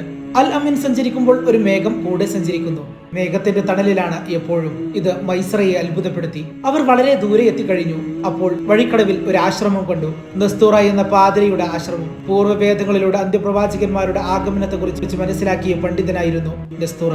ആശ്രമത്തിനു സമീപം കാഫില ഇറങ്ങി. ഒരു മരത്തിന് ചുവട്ടിൽ അൽ അമീനും മൈസറയും ഇരുന്നു. നസ്തൂറ അവരുടെ സമീപത്തേക്ക് നടന്നു വന്നു. അൽ അമീനെ അവർ അടിമുടി നോക്കി. ആ മുഖത്ത് വല്ലാത്തൊരു വിസ്മയം. പേരും പിതാവിന്റെ പേരും മറ്റും ചോദിച്ചു. എല്ലാം കേട്ടുകഴിഞ്ഞപ്പോൾ നസ്തൂറ പറഞ്ഞു, ഈ മരത്തിന്റെ ചുവട്ടിൽ വിശ്രമിക്കുന്നത് ഒരു പ്രവാചകൻ തന്നെയാണ്. തൗറാത്തിൽ പറഞ്ഞ അതേ പ്രവാചകൻ ഇത് തന്നെയാണ്. മൈസറ അതിശയിച്ചിരുന്നു പോയി. ഒരു പ്രവാചകന്റെ കൂടെയാണോ താൻ യാത്ര ചെയ്യുന്നത്? മേഘം തണലിട്ട് കൊടുക്കുന്നത് വെറുതെയല്ല. മൈസറക്ക് പ്രവാചകനോട് എന്തെന്നില്ലാത്തൊരു ബഹുമാനം തോന്നി. അങ്ങനെ അവർ ഷാമിലെത്തി. ചന്തയിൽ കച്ചവട സാധനങ്ങൾ നിരത്തിവെച്ചു. അൽ അമീൻ എങ്ങനെയാണ് കച്ചവടം നടത്തുന്നതെന്ന് മൈസറ പ്രത്യേകം ശ്രദ്ധിച്ചു. സാധനങ്ങളുടെ മഹിമയൊന്നും അദ്ദേഹം വിളിച്ചു പറയുന്നില്ല. ഉള്ള കാര്യം പറയുന്നു. കിട്ടേണ്ട വില പറയുന്നു. അമിതമായ ലാഭക്കൊതിയൊന്നുമില്ല. സാധനങ്ങൾ വേഗം വിറ്റു തീർന്നു. നല്ല ലാഭവും കിട്ടുന്നു. വിചാരിച്ചതിലും നേരത്തെ കച്ചവടം തീർന്നു. മൈസറക്ക് വീണ്ടും അതിശയമായി. ഖദീജ കുറെ സാധനങ്ങൾ വാങ്ങിക്കൊണ്ടുവരാൻ പറഞ്ഞിട്ടുണ്ട്. അതൊന്നും മറന്നുപോയില്ല. എല്ലാം കൃത്യമായി വാങ്ങി. മൈസറ പറഞ്ഞു, യജമാനത്തിക്ക് വലിയ സന്തോഷമാകും. അങ്ങനെ മടക്കയാത്ര. അതും വളരെ സന്തോഷകരമായിരുന്നു. ഖദീജ ആകാംക്ഷയോടെ കാത്തിരിക്കുകയായിരുന്നു. കാഫില വരുന്നത് കാണാൻ വേണ്ടി മാളികയുടെ മുകൾ തട്ടിലാണ് അവർ നിന്നിരുന്നത്. കാഫില എത്തുന്നതിന് മുമ്പ് തന്നെ മൈസറ വീട്ടിലെത്തി ആഹ്ലാദപൂർവ്വം വിവരങ്ങൾ ഉണർത്തി. യജമാനത്തി, വലിയ അതിശയമായിരിക്കുന്നു. അൽ അമീന്റെ കാര്യം അതിശയം തന്നെ. യാത്രയിലുടനീളം മേഘങ്ങൾ തണലിട്ട് കൊടുത്തു. എങ്ങോട്ട് നീങ്ങിയാലും മേഘം കൂടെയുണ്ടാകും. എന്തൊരു നീതിമാൻ. കച്ചവടം പെട്ടെന്ന് തീർന്നു. വാങ്ങാൻ ഏൽപ്പിച്ച സാധനങ്ങളൊക്കെ വാങ്ങിയിട്ടുണ്ട്. നസ്തൂറ പറഞ്ഞ കാര്യവും ധരിപ്പിച്ചു. നോക്കി നോക്കി നിൽക്കെ കാഫില ഇങ്ങെത്തി. ഖദീജ ആഹ്ലാദപൂർവ്വം ഓടിച്ചെന്ന് സ്വീകരിച്ചു. അൽ അമീൻ, എങ്ങനെയുണ്ടായിരുന്നു യാത്രയൊക്കെ? എല്ലാം വളരെ സുഖമായിരിക്കുന്നു. വിനീതമായ മറുപടി. വാങ്ങിക്കൊണ്ടുവന്ന സാധനങ്ങളെല്ലാം നോക്കി. എല്ലാം താൻ വിചാരിച്ചതിനേക്കാൾ നന്നായിരിക്കുന്നു. അൽ അമീനു നേരത്തെ പറഞ്ഞ പ്രതിഫലം നൽകി. കൂടാതെ കുറെ പാരിതോഷികങ്ങളും. അൽ അമീൻ പോയെങ്കിലും ഖദീജയുടെ മനസ്സിൽ നിന്നും ആ രൂപം മാഞ്ഞുപോയില്ല. ഖുറൈശി പ്രമുഖരായ പല യുവാക്കളും വിവാഹാഭ്യർത്ഥനയുമായി തന്നെ സമീപിച്ചിട്ടുണ്ട്. അതെല്ലാം തള്ളിക്കളഞ്ഞു. വിവാഹത്തെക്കുറിച്ചുള്ള ചിന്ത തന്നെ ഇല്ലായിരുന്നു. എന്നാൽ ഇപ്പോഴിതാ വിവാഹത്തെക്കുറിച്ചുള്ള ചിന്ത മനസ്സിൽ കടന്നു വന്നിരിക്കുന്നു. അൽ അമീൻ എന്ന ചെറുപ്പക്കാരന്റെ രൂപം മനസ്സിനെ തളർത്തുന്നു. മേഘം തണലിട്ട് കൊടുത്ത പുണ്യപുരുഷൻ, വേദഗ്രന്ഥങ്ങൾ പ്രവചിച്ച മഹാത്മാവ്. ആ മഹാത്മാവിന് സേവനമർപ്പിക്കാൻ മനസ്സ് കൊതിക്കുന്നു. ജീവിതം ആ കാൽക്കൽ സമർപ്പിക്കാൻ കഴിഞ്ഞെങ്കിൽ. അപ്പോഴാണ് നുസൈഫയുടെ വരവ്. എന്താണ് ഖദീജ, നിനക്കൊരു വല്ലായ്മ? മുഖം വിവർണമായിരിക്കുന്നു. എന്തു പറ്റി നിനക്ക്? കൂട്ടുകാരി ചോദിച്ചു. ഒന്നുമില്ലടി. ഖദീജ ഒഴിഞ്ഞു മാറി. കൂട്ടുകാരി വിടാൻ ഭാവമില്ല. മനസ്സിലുള്ളത് ഉടനെ അറിയണം. എന്താണെങ്കിലും പറ. പ്രശ്നം എന്തായാലും ഞാൻ പരിഹരിക്കാം. കൂട്ടുകാരി ഉറപ്പു നിൽക്കി. ഇത് നീ വിചാരിച്ചാൽ തീരാവുന്ന പ്രശ്നമല്ല. നുസൈഫ വീണ്ടും നിർബന്ധിച്ചു. അവസാനം മനസ്സിലെ ചിന്തകൾ നുസൈഫയെ അറിയിച്ചു. എല്ലാം കേട്ടുകഴിഞ്ഞപ്പോൾ നുസൈഫ പറഞ്ഞു, ഞാനിതിൽ ഇടപെടാൻ പോവുകയാണ്. അൽ അമീനോട് ഞാൻ സംസാരിക്കും. സമ്മതവും വാങ്ങും. നീ നോക്കിക്കോ. കൂട്ടുകാരി ഇറങ്ങിക്കഴിഞ്ഞു. വേണ്ട നുസൈഫ, കുഴപ്പമുണ്ടാക്കില്ലേ. നുസൈഫ മക്ക പട്ടണത്തിൽ കറങ്ങി നടന്നപ്പോൾ വഴിയിൽ അൽ അമീനെ കണ്ടുമുട്ടി. ഞാനൊരു കാര്യം ചോദിക്കട്ടെ? വയസ്സ് ഇത്രയുമായില്ലേ? ഇനിയൊരു വിവാഹമൊക്കെ വേണ്ടേ? വിവാഹമോ? എനിക്കോ? അതിനുള്ള വകയൊന്നും എന്റെ കൈവശമില്ല. വേണ്ട. നല്ല സൗന്ദര്യവും സമ്പത്തും കുലമഹിമയുമുള്ള ഒരു സ്ത്രീ താങ്കളെ വിവാഹത്തിന് ക്ഷണിക്കുന്നു എന്ന് കരുതുക. ആ ക്ഷണം താങ്കൾക്ക് സ്വീകരിച്ചുകൂടെ? അൽ അമീൻ ചിന്താതീതനായി. ആരാണവർ? അൽ അമീൻ അമ്പരപ്പോടെ ചോദിച്ചു. ഖദീജ. നുസൈഫ മറുപടി നൽകി. അതെങ്ങനെ നടക്കാനാണ്? അത് നടക്കും. താങ്കളുടെ സമ്മതം കിട്ടിയാൽ മതി. അൽ അമീൻ എതിരൊന്നും പറഞ്ഞില്ല. അപ്പോൾ സമ്മതം തന്നെ. നുസൈഫ സന്തോഷത്തോടെ കൂട്ടുകാരിയുടെ സമീപത്തേക്ക് കൂടി. അൽ അമീൻ അബൂ ത്വാലിബിനെ കാണാൻ പോയി. കാര്യങ്ങൾ വിശദമായി സംസാരിച്ചു. മോനെ, ഇതൊരു അനുഗ്രഹമായിട്ടാണ് എനിക്ക് തോന്നുന്നത്. ഞാൻ ഖദീജയുടെ ബന്ധുക്കളുമായി സംസാരിക്കട്ടെ? അൽ അമീൻ ആകെ ആശയക്കുഴപ്പത്തിലാണ്. ഖദീജയെ വിവാഹം കഴിക്കുകയോ? അവർ മക്കയിലെ പ്രഭയാണ്, സമ്പന്ന. താനോ ഒരു ദരിദ്രൻ. പിന്നെ എങ്ങനെ വിവാഹം നടക്കും? ആശങ്കകൾ വേഗം നീങ്ങി. ഈ വിവാഹ കാര്യത്തിൽ ഖദീജ വളരെ സന്തോഷവതിയാണെന്ന് അൽ അമീൻ അറിഞ്ഞു. അബൂ താലിബും ഖദീജയുടെ ബന്ധുക്കളും ചേർന്ന് വിവാഹത്തിന്റെ തീയതി നിശ്ചയിച്ചു. വിവാഹത്തിന് വേണ്ടപ്പെട്ടവരെയൊക്കെ ക്ഷണിച്ചു. വേണ്ട ഒരുക്കങ്ങൾ നടന്നു കഴിഞ്ഞു. വിവാഹ സുദിനം. അൽ അമീൻ ബന്ധുക്കളോടും കൂട്ടുകാരോടുമൊപ്പം ഖദീജയുടെ വീട്ടിലെത്തി. വലിയ മഹർ നൽകിയാണ് വിവാഹം ചെയ്തത്. വിഭവ സമൃദ്ധമായ സദ്യ. കൂട്ടുകാർ യാത്ര പറഞ്ഞിറങ്ങി. ആചാരമനുസരിച്ച് ഖദീജയുടെ വീട്ടിൽ 3 ദിവസം താമസിക്കണമല്ലോ. അൽ അമീൻ എന്ന ചെറുപ്പക്കാരന് 25 വയസ്സാണ് പ്രായം. ഖദീജ റളിയല്ലാഹു അൻഹ എന്ന മണവാട്ടിക്ക് പ്രായം 40. ഒറ്റനോട്ടത്തിൽ അവർ ചെറുപ്പമായിരുന്നു. അവരുടെ അഴകും പെരുമാറ്റവും നബി സല്ലല്ലാഹു അലൈഹി വസല്ലം തങ്ങളെ വല്ലാതെ ആകർഷിച്ചു. അൽ അമീനെ ഭർത്താവായി കിട്ടിയതിൽ അവർക്കുള്ള സന്തോഷം പറഞ്ഞറിയിക്കാനാവില്ല. തന്റെ ശരീരവും തനിക്കുള്ള സ്വത്തും ഖദീജ ബീവി ആ കാൽക്കൽ സമർപ്പിച്ചു കഴിഞ്ഞു. ഖദീജ റളിയല്ലാഹു അൻഹ പ്രവാചകരുടെ മനം ആഹ്ലാദപൂർണ്ണമാക്കി. അതോടെ അവർ അത്യുന്നത പദവി പ്രാപിച്ചു. നബി സല്ലല്ലാഹു അലൈഹി വസല്ലം തങ്ങൾക്ക് വയസ്സ് 35 ആ സമയത്ത് നടന്ന ഒരു സംഭവമാണ് ഇനി വിവരിക്കുന്നത്. മക്ക പട്ടണത്തിന്റെ ചുറ്റുപാടും മലകളാണ്. മഴ പെയ്താൽ ഉടനെ വെള്ളപ്പൊക്കമുണ്ടാകും. കഅബാലയം വളരെ താഴ്ന്ന പ്രദേശത്താണ്. പട്ടണത്തിലെ വെള്ളപ്പൊക്കം ഏറെ ശല്യം ചെയ്യുന്നത് ഈ മന്ദിരത്തെയാണ്. അന്നത്തെ കഅബാലയത്തിന്റെ രൂപം എങ്ങനെയായിരുന്നുവെന്ന് കേൾക്കണ്ടേ? വെറും 4 ചുവരുകൾ, മേൽപ്പുരയില്ല. ചുവരുകൾക്കാണെങ്കിൽ ഒരാളുടെ ഉയരമേ ഉള്ളൂ. അതാണ് അന്നത്തെ കെട്ടിടം. മഴ പെയ്യുമ്പോൾ വെള്ളപ്പൊക്കത്തിൽപ്പെടും. അങ്ങനെ ചുവരുകൾക്ക് വിള്ളൽ വന്നു. കഅബാലയത്തിനടുത്തേക്ക് വെള്ളം കുതിച്ചൊഴുകി വരുന്നത് തടയാൻ കുറെ ആളുകൾ ചേർന്നൊരു ബണ്ട് കെട്ടി. അതിന് കുറെ ധനം ചെലവായി.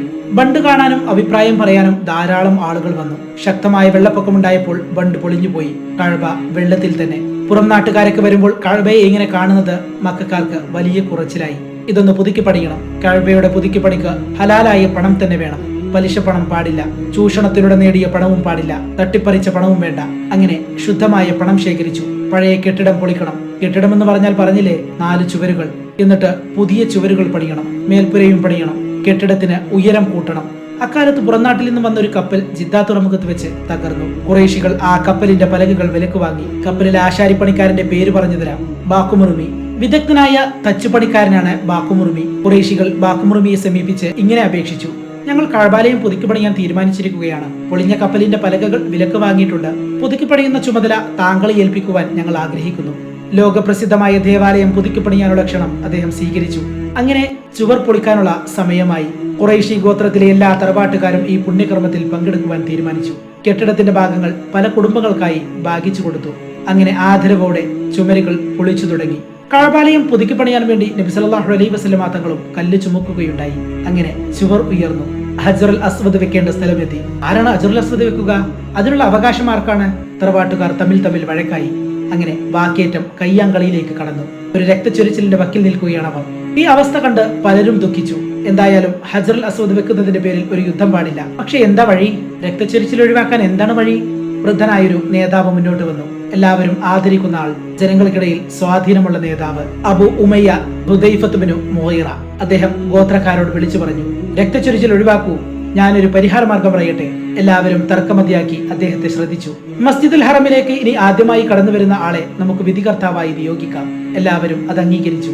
അങ്ങനെ അവർ കാത്തിരുന്നു. കാത്തിരിപ്പിനൊടുവിൽ അതാ വരുന്നു അൽ അമീൻ. എല്ലാവർക്കും സന്തോഷമായി. പ്രശ്നം അവതരിപ്പിച്ചു. അള്ളാഹു പ്രവാചകൻ സല്ലല്ലാഹു അലൈഹി വസല്ലം തങ്ങളുടെ മനസ്സിൽ ഒരാശയം തോന്നിപ്പിച്ചു. നബി സല്ലല്ലാഹു അലൈഹി വസല്ലം തങ്ങൾ തന്റെ വിരിപ്പ് നിലത്ത് വിരിച്ചു. ഹജറുൽ അസ്വദ് വിരിപ്പിന്റെ നടുവിൽ വെച്ചു. എല്ലാ തറവാട്ടുകാരുടെയും നേതാക്കളെ വിളിച്ച് വിരിപ്പ് പൊക്കാൻ പറഞ്ഞു. എല്ലാവരും കൂടി വിരിപ്പ് പിടിച്ചുയർത്തി. ആവശ്യമായ ഉയരത്തിലെത്തിയപ്പോൾ നബി സല്ലല്ലാഹു അലൈഹി വസല്ലം തങ്ങൾ ഹജറുൽ അസ്വദ് നീക്കിവെച്ചു. അങ്ങനെ ഹജറുൽ അസ്വദ് സ്ഥാപിച്ചു കഴിഞ്ഞു. എല്ലാവർക്കും വലിയ ആശ്വാസമായി. ഒരു രക്തച്ചൊരിച്ചിൽ ഒഴിവായി കിട്ടി. എല്ലാവർക്കും അൽ അമീന്റെ പ്രവൃത്തിയിൽ വലിയ മതിപ്പ് തോന്നി. കഅബ ഷരീഫിന്റെ പണി വേഗത്തിൽ പുരോഗമിച്ചു. ഹജറുൽ അസ്വദ് കാണുമ്പോഴെല്ലാം അറബികൾ അൽ അമീനെ ഓർക്കും. നബി സല്ലല്ലാഹു അലൈഹി വസല്ലം തങ്ങൾക്ക് പ്രായം കൂടി വരുന്നു. 40ലേക്ക് നീങ്ങിക്കൊണ്ടിരിക്കുന്നു. വിവാഹത്തിന് ശേഷം കച്ചവടത്തിന് വേണ്ടി ഷാമിലേക്കും മറ്റു പ്രദേശങ്ങളിലേക്കും യാത്ര ചെയ്തിട്ടുണ്ട്. പലപ്പോഴും ആടിന് മേയ്ക്കുവാൻ പോകും. മുടന്തുള്ള ആടുകളെ വലിയ അനുകമ്പയാണ്. അഗതികളെയും അനാഥരെയും അശരണരെയും സഹായിക്കുന്നതിൽ വളരെയേറെ താല്പര്യമാണ്. മദ്യപാനം, ചൂതാട്ടം തുടങ്ങിയ തിന്മകളിൽ നിന്നെല്ലാം നബി സല്ലല്ലാഹു അലൈഹി വസല്ലം അകന്നു നിന്നു. അന്നത്തെ പാട്ടും കളരിയും ആസ്വദിക്കാൻ അവസരം കിട്ടിയില്ല. അള്ളാഹുവിന്റെ കാവൽ നബി സല്ലല്ലാഹു അലൈഹി വസല്ലം തങ്ങൾക്ക് എപ്പോഴും ഉണ്ടായിരുന്നു. രാത്രികാലത്ത് കഥകൾ പറയുന്ന ചടങ്ങ് അന്ന് നിലവിലുണ്ടായിരുന്നു. ഇന്നത്തെ കഥാപ്രസംഗം പോലെ ഒരു കഥാകാരൻ ഒരു കഥ പറഞ്ഞ് ജനങ്ങളെ രസിപ്പിക്കും. പുലരുവോളം അത് നീണ്ടു നിൽക്കും. സമപ്രായക്കാരായ കുട്ടികളുടെ കൂടെ ചെറുപ്പത്തിൽ നബി സല്ലല്ലാഹു അലൈഹി വസല്ലം തങ്ങളും കഥ കേൾക്കാൻ പോയി. കുട്ടികളെല്ലാം വലിയ ആവേശത്തിലാണ്. ഈ കുട്ടിയും കൂടെ നടന്നു. വഴിക്ക് വെച്ചൊരു കല്യാണ സദസ്സ് കണ്ടു. ആൾക്കൂട്ടത്തെ കണ്ട് നോക്കിയിരുന്നു. കൺപോളകൾ അടഞ്ഞുപോയി. നല്ല ഉറക്കമുണർന്നപ്പോൾ നേരം പുലർന്നിരിക്കുന്നു. കഥ പറച്ചിൽ കേൾക്കുന്നതിൽ നിന്നും അല്ലാഹു സുബ്ഹാനഹു വ തആല നബി സല്ലല്ലാഹു അലൈഹി വസല്ലമ തങ്ങളെ തടഞ്ഞു.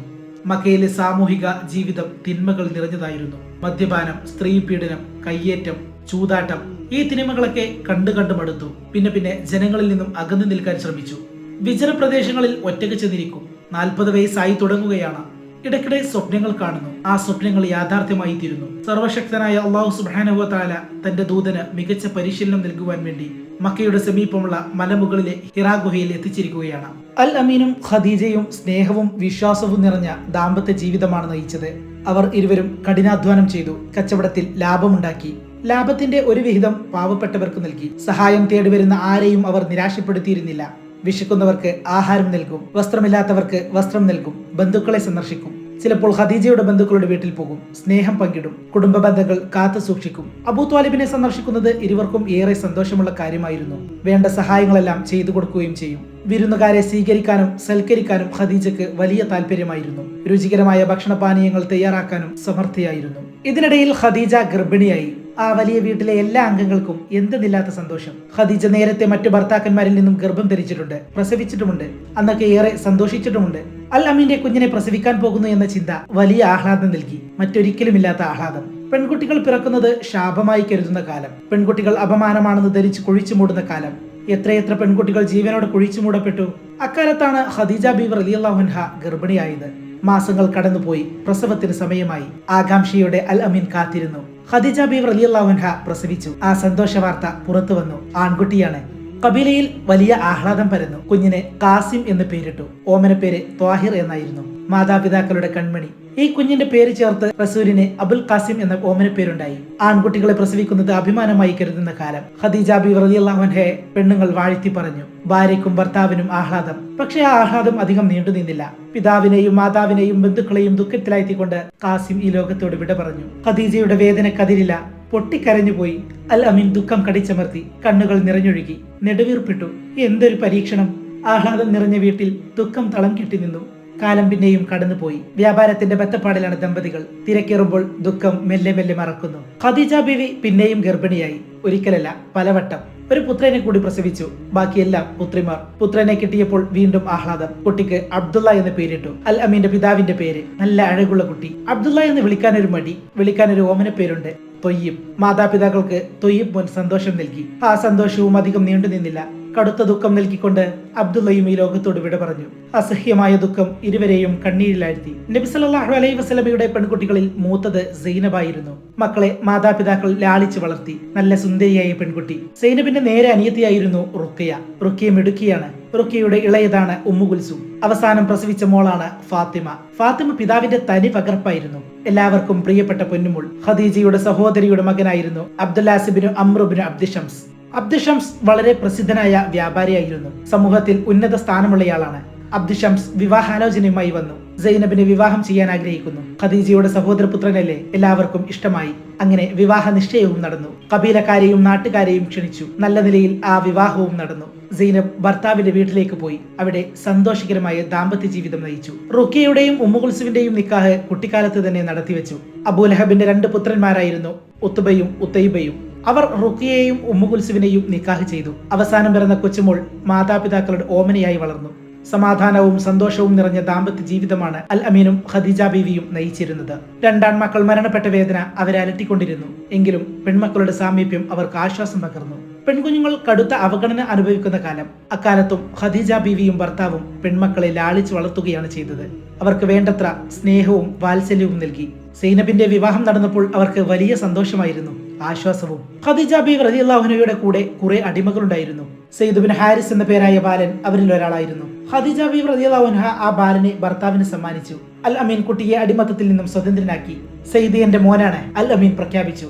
ഇത് സയ്യിദ് ബിൻ ഹാരിസ് അല്ല, ഇവന്റെ പേര് സയ്യിദ് ബിൻ മുഹമ്മദ് എന്നാകുന്നു. മുഹമ്മദിന്റെ മകൻ സയ്യിദ്.